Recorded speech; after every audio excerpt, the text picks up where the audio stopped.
قېتىملىق شەرقىي Türkistan Jumhuriyiti ھەققىدە خۇلاسە. Aptori Nabijan Tursun. Tarix fənləri doktori. 1933 yılı 12 və 1944 yılı 12 noyabrdan ibarət oxşaş bir gündə Uyğur xalqı ikki qitim öz müstəqilliğini jakarlab, 20-ci əsrdəki öz-özüge xocu bolğan Şərqi Türkistan Jumhuriyitini qurğan idi. Әні şu gündən etibarən 12 noyabr Uyğur xalqının tarixidəki unutulmaz səhifə olub qaldı. Tarixiy məlumatlarga asaslanganda 1931 yılı Uyğur xalqının 20-ci əsrdəki kən köləmlik milli azadlıq qozğılığının tuncu oqları Qumul tağlarında etildi. Xoca Niyaz Hacım başçılığıdaki bu qozğılan g'albisiri kengiyib, Uyğur elining hamma joylarga kuchlik ta'sir ko'rsatish bilan xalqning azodlikqa, mustaqillikqa bo'lgan ishonchini oshirdi. Natijada Xotan xalqi Muhammad Emin Bug'roning rahbarligida 1933-yili 2 ayning 13 kuni qo'zg'olon ko'tarib, shu yili 4 ayning 11 kuni Xotan hukumatini qurdi. 1932 va 33 yili Turpan, Kucha, Aqsu, Qashqar qatorliq joylardami qo'zg'olon ko'tarilib, bu joylardagi jinsho'rin hukmronligi og'dirib tashlanib, hokimiyat qo'zg'olonchilar qo'liga o'tdi.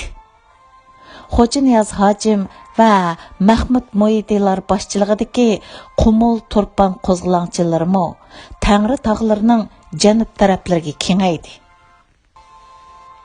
Mana shundaq sharoitdan foydalanib, Sherqiy Turkiston istiqlol Jumhuriyitini barpo qilish uchun Sobit Damollam bir qism qo'shinni boshlab, Xotandan Qashqarga kelib, Qashqarda Sherqiy Turkiston istiqlol jamiyatini qurib, jiddiy tayyorliklardan keyin 1933 yılı 12 noyabr kuni Qashqar shahrida Sherqiy Turkiston Islom Jumhuriyitining qurilganligini jakarladi.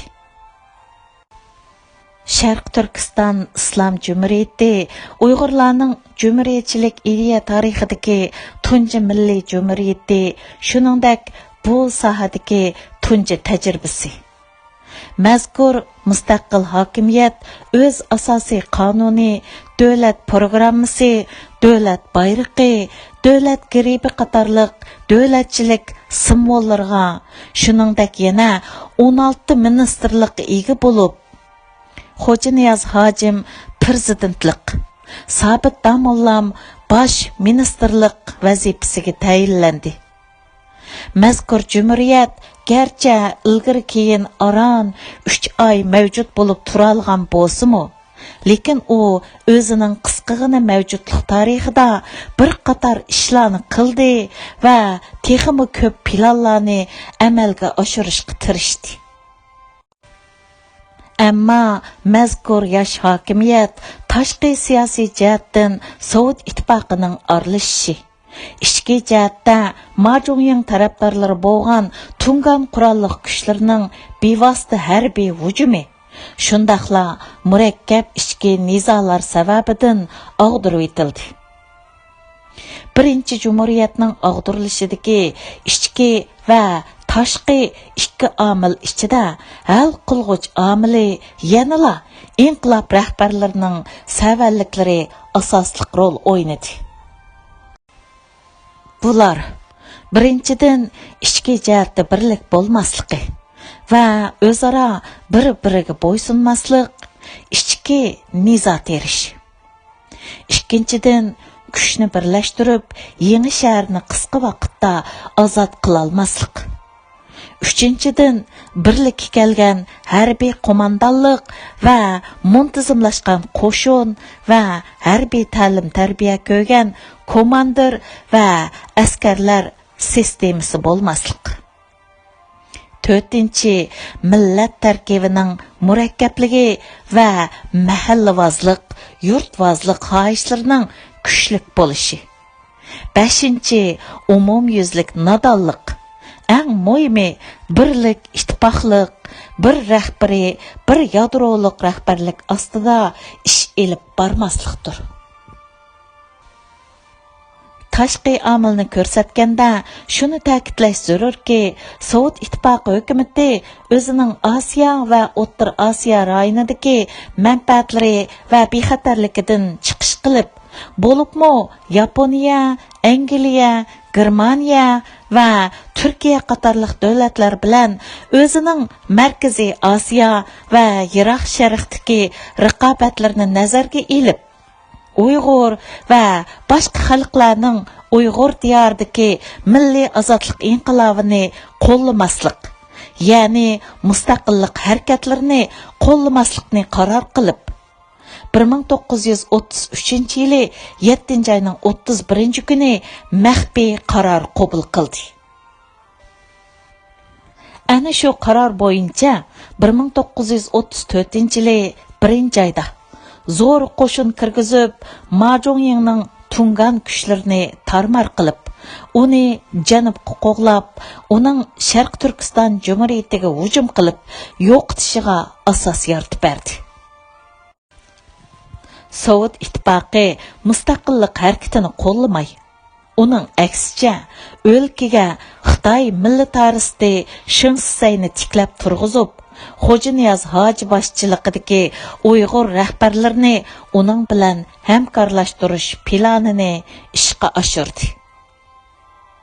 Sovet ittifoqining ezilgan millatlarning ozodligiga yordam berish shuarlari va Sovet ittifoqi vakillari ham Shinsayning va'dalariga ishongan Xo'janiyaz Hoji boshchiligidagi bir qism arboblar Үрімчіге келіп, Shinsay boshchiligidagi o'lkalik hukumatga qatnashdi.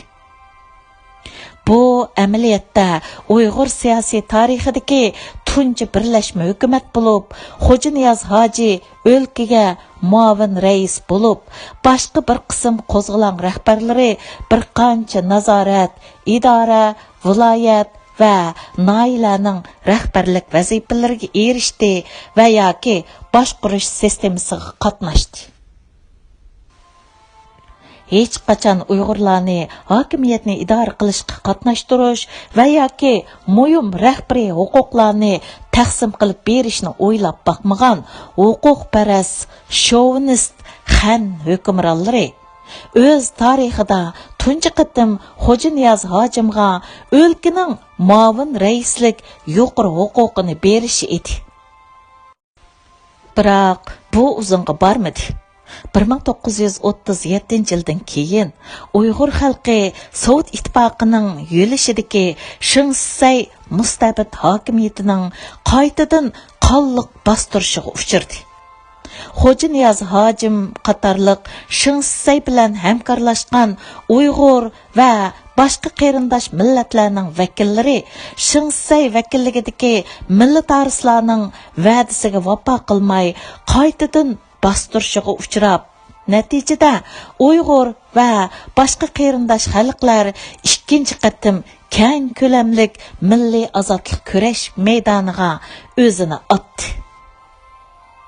Gerçi 1933-yildagi Sherqiy Turkiston Islom Jumhuriyiti qisqa umr surgan bo'lsa-mu, lekin uning ruhi va an'anasi shundaqla ay yulduzliq bayrog'i 1944-yili 12-noyabrga miros bo'lib qolgan edi.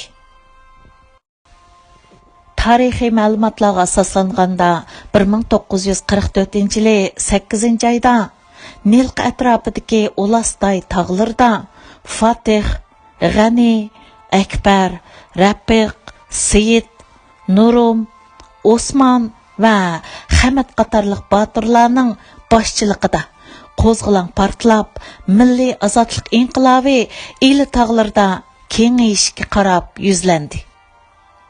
Komindang hukumati tarafidan 6 o'g'ri deb atalgan Uyg'ur, Qozoq va Tatardan tarkib topgan mazkur qurolliq partizan qo'mondonlarining nomi tezdan bütün il vadisi, hatta başqa joylarga tarilib, ularning qo'shoni bargan sir kengayib, 7 oktyabr kuni Nilqi bozori ular tarafidan ozod qilindi.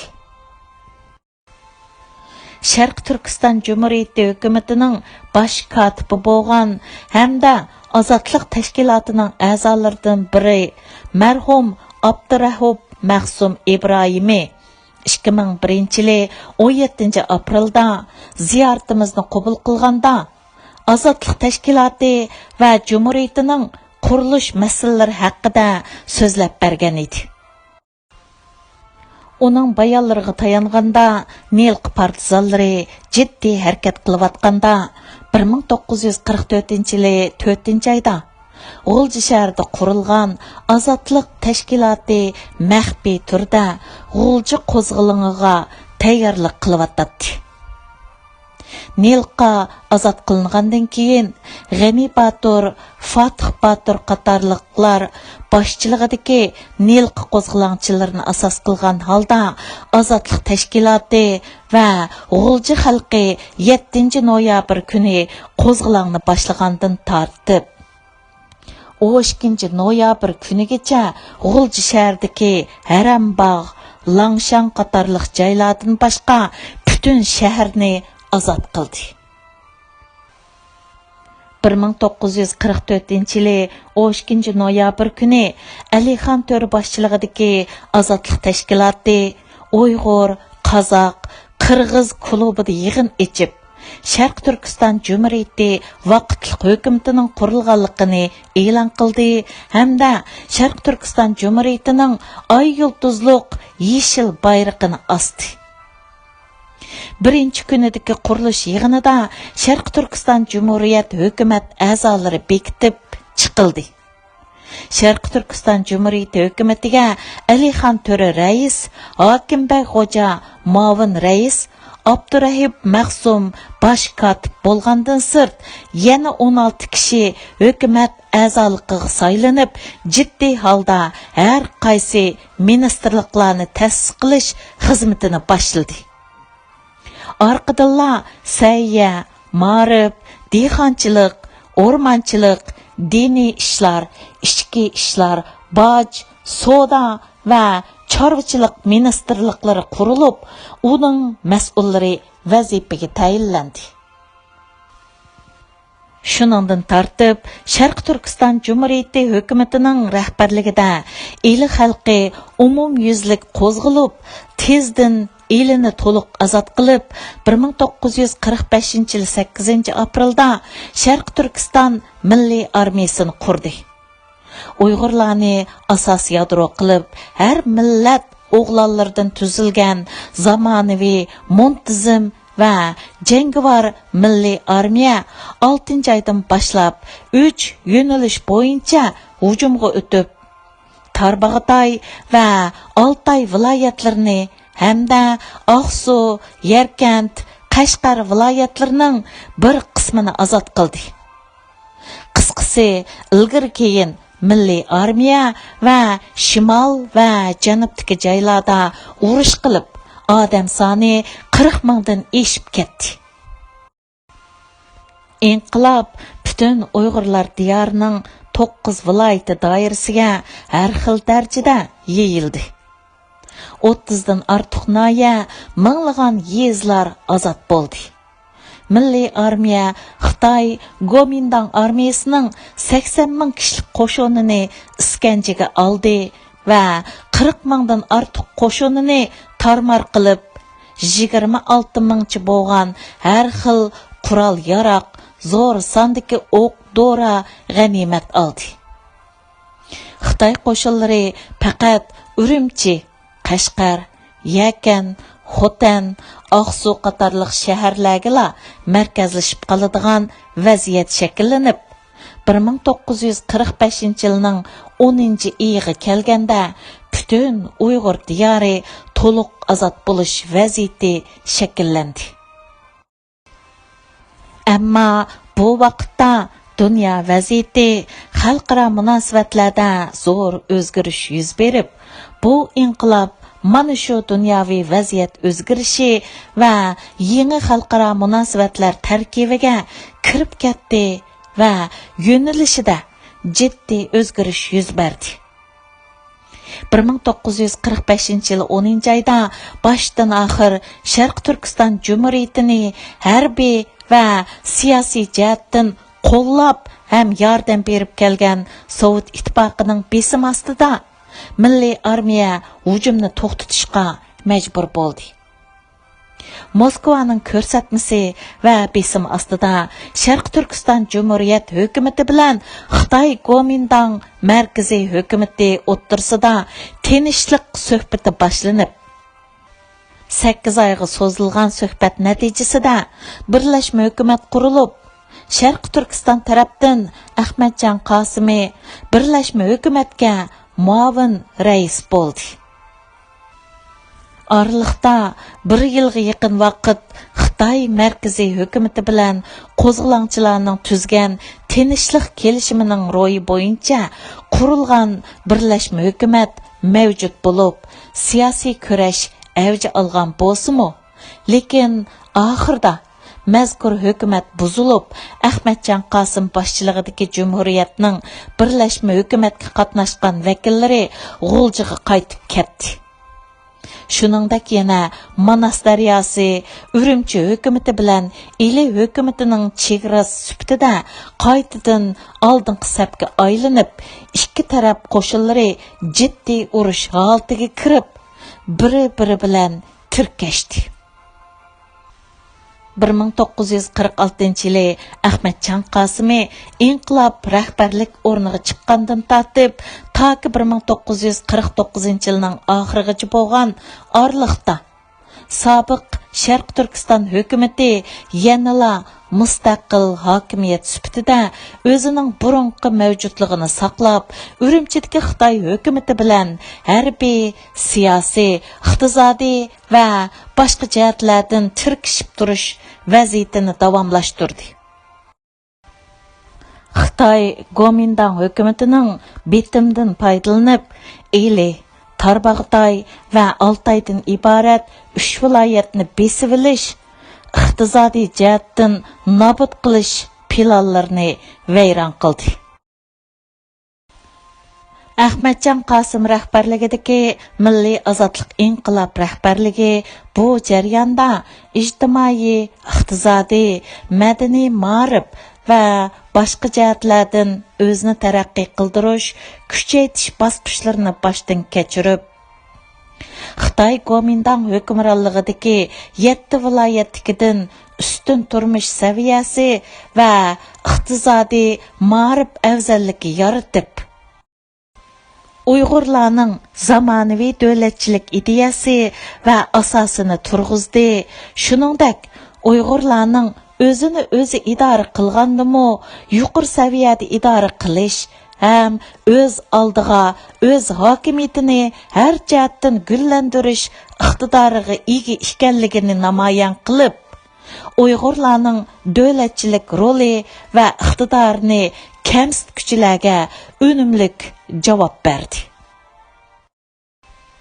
Biroq 1949-yili dunyo vaziyati, so'g'uq munosabatlar urushi va Xitoydagi umumiy vaziyatning o'zgarishi tufaylidan Stalin hukumati Xitoy kommunistlari bilan oshkor hamkorlashish, Xitoy kommunist hokimiyatini yo'lab va yordam berib, yangi kommunistik Xitoyni sotsializm lagerining muhim a'zosi sifatida Sovet ittifoqining Amerika boshliq g'arb davlatlari bilan bo'lgan ko'rishida tayanch kuch qilib foydalanish strategiyasini tanladi.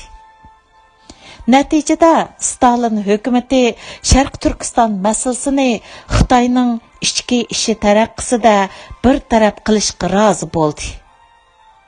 Shuning bilan bir vaqtda yana Xitoy kommunistlarining Xitoy Xalq Jumhuriyitining qurilishini tezdan jakarlashini ko'rsatib, buning uchun Ili hukumati va Urumchi hukumatining Xitoy kommunist hokimiyatiga bo'ysunishini qo'lga keltirish uchun harakat qildi. Moskva Xitoy kommunistlarining vakili Dingli Chunning g'uljiga berib, eli vakillar bilan so'zlashishi, shuningdek uning yana maxfiy turda Urumchiga berib, Borxon Shahidi va Tavsiy qatorliq Gomindang harbiy siyosiy rahbarlarining kommunistlarga taslim bo'lishini qo'lga keltirishiga sharoit yaratdi ham zich moslashdi. Xitoy va sobiq Sovet ittifoqi hukumatlarining rasmiy hujjatlari bo'yicha olganda Ahmadjon Qosimi, Isoqbek Mononov qatorliq rahbariy shaxslar 1949-yili 27 avgust kuni Beyjingda ochiladigan Xitoy davlat qurilish siyosiy kengash yig'iniga qatnashish safarda aeroplan hodisi bilan Sovet ittifoqi territoriyasida qazo topdi. Biroq keyingi yana bir qism hujjatlardan oshkorlanishicha, bu aeroplan hodisi 25 avgust yuz bergan bo'lib, sababi aniq emas. Lekin bu haqda izlangan Rus tarixchilari va boshqa ayni vaqtda Sharqi Turkiston hukumatida muhim rahbariy vazifalarni o'tagan kishilarning qarashlari hamda Sovet ittifoqining ayni vaqtda g'uljiga avatgan maxfiy xodimlarining Olmatidagi Uyg'ur faoliyatchilarga so'zlab bergan uchurlarga tayonganda Ahmadjon Qosimi qatorliq sobiq Sharqi Turkiston Jumhuriyitining harbiy siyosiy rahbarlari Uyg'ur elining kelgusi siyosiy taqdiri masalasida Sovet hukumati bilan o'tkazgan suhbat jarayonida o'z fikrida ching turib, Moskvaning taklifini rad qilganligi sababidan Sovet bexatarlik doiralari tarafidan suiqasd qilingan bo'lishi mumkin. Shuningdan keyin 1949 yili 10 oyda Xitoy ozodlik armiyasi Urumchiga kirdi va eli hukumatining Sayfiddin Aziz boshliq qalduq rahbarlari o'zlarining Xitoy kompartiyasi va hukumatining rahbarligini qabul qiladiganligini jakarladi. Sharqi Turkiston Jumhuriyitining oxirlashishi va Xitoy kompartiyasining Uyg'urlar diyorini egilishida Stalin hukumati hal qilg'uch rol o'ynadi. Sharqi Turkiston hukumatining va milliy ozodlik inqilobining mag'lub bo'lishida tashqi omil, ya'ni Sovet ittifoqi va ayni vaqtdagi xalqaro strategik munosabatlar eng asosli omildir. Sharqi Turkiston Jumhuriyiti hukumati 1945 yili 22 oktyabr kuni 113 sonliq hukumat a'zolari yig'inining qarori bo'yicha har yili 12 noyabrni davlat va inqilob bayrami qilib bekitgan bo'lib, Uyg'ur xalqi yaqinqi zamon tarixida o'z jumhuriyat bayrog'i ostida mustaqil o'zini o'zi idora qilib 12 noyabr bayramini 5 yil xotirlashga muvaffaq bo'la oldi. 1949 yili 10 oyning o'ttirlariga kelganda 5 yil asqan ay yulduzliq yeshil davlat bayrog'i ilib tashlandi hamda 12 oyning oxirlarida qahramon milliy armiya Xitoy ozodlik armiyasining 5-korpusi qilib o'zgartirilib, uzun o'tmay butunlay amaldan qoldirib etildi. 1933 yili Qashqarda qurilgan Sharqi Turkiston Jumhuriyitiga bu yil 86 yil. 1944 yil G'uljida qurilgan birinchi Qëtimliq Jumhuriyetining varisi bo'lgan ikkinchi Qëtimliq Sharqi Turkiston Jumhuriyitiga 75 yil bo'ldi. Yillar o'tdi. Avlodlar almashdi va yengilandi. Nurg'un botirlar o'z arzu-armonlarini keyingilarga miros qoldirib, bu dunyo bilan ko'zlar ochiq holda xo'shlashdi. 20-asrning birinchi yarmi Uyg'urlar uchun to'limi jangovar, to'limi mardona, to'limi shodxo'ramliq, yana öz növbətində intayın facialik musafirlər bilan to'lgan unutulmaz tarixiy bosqich bo'ldi. Uning g'albalari Uyg'urlarni kelajakka umidlantirsa, uning mag'lubiyatlari Uyg'urlarni ichindirdi. Yıllarning o'tishi bilan Uyg'urlarning bu tarixiy aslamalarining ko'nirishiga qaramay, texmi ko'p yangi avlod kishilarning 12 noyabr xotirlarini eslayotganligi, sig'inayotganligi, ajdodlari bosgan bu musofirlarga bo'lgan hurmat va havas qilish tuyg'ularining yengilnayotganligi, shuningdek texmi kuchayotganligi ma'lum bo'lmoqda. Nilqa, Harambog', Shixo, Jing, Aqsu urush maydonlarida maydonga kelgan qahramonlik hikoyalari unutilib ketilmasdan, aksicha bu hikoyalarning texmi ko'p yangi odamlarga kuchlik milliy ruh va kuch-quvvat ato qilayotganligi ro'shan. Undaqda 20-asrdagi milliy ozodlik inqilobining g'albisi va ikki jumhuriyatning g'albisidan bugungi Uyg'urlarga nima qoldi? Ro'shanki, buning kaskin javoblari ozodlik, mustaqillik, hurlik, millat va inson qimmati bilan yashash ishonchi va umididan iboratdir. Undaqda Sherqiy Türkistan Jumhuriyitining mavjud bo'lib turolmasligidan qolgan savoq nimalar? Sherqiy Türkistan Islom Jumhuriyitining yo'qotishidagi sabablar, ya'ni ichki nizolar, birlik bo'lmaslik va ittifoqsizlik, nodonlikning Uyg'ur xalqi uchun eng xatarli dushman ekanligi. Bu düşmanning buningdan keyin Uyg'urlar hayotidan yo'q qilinmay turib, hech qachon g'alaba qila olmaydiganligini ko'rsatdi. Ikkinchi Jumhuriyatning oxirlashidagi hal qilg'uch omil xalqaro munosabat bo'lish bilan uning sovuqi shuki, Uyg'urlar xalqaro munosabatlar, raqobatlar va ittifoqdoshlar ichida qandoq mavjud bo'lib turish va foydalanishga zo'r darajada ahamiyat berishi kerak. Qisqasi, yarim asrdan ortiq vaqt o'tgandan keyingi bu kunlarda mazkur Sherqiy Turkiston Jumhuriyiti atalg'usi Uyg'urlarning siyosiy, iqtisodiy, madaniyat va milliy kimlik tadbirlarini berishda kam bo'lsa bo'lmaydigan atalg'ularga aylandi. Maqola tugidi. 2019-yil 11-noyabr.